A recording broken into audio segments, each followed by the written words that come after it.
I do create a podcast. How are the ways that it's going to be discovered? There's not just one answer because every podcast will be discovered probably in all three of the main ways. It's just going to depend on the audience and how they use the individual platform. Now, for YouTube, they're growing dominance in podcast consumption, audio and video. There's thumbnails you use to get people to have their eyes essentially go to your intellectual property. Their algorithm that, YouTube has created, it benefits by using consistent uploads, a cadence that's ongoing and kind of unwavering. And then you've got Apple Podcasts. They are the major podcast directory out there. If you launch correctly, there's a short list of things that you would have to qualify for to get put on Apple's new and noteworthy.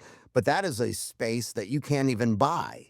But it's based on, following, a 3-episode minimum and how much engagement you get in the first, I think it's like 4 or 5 days.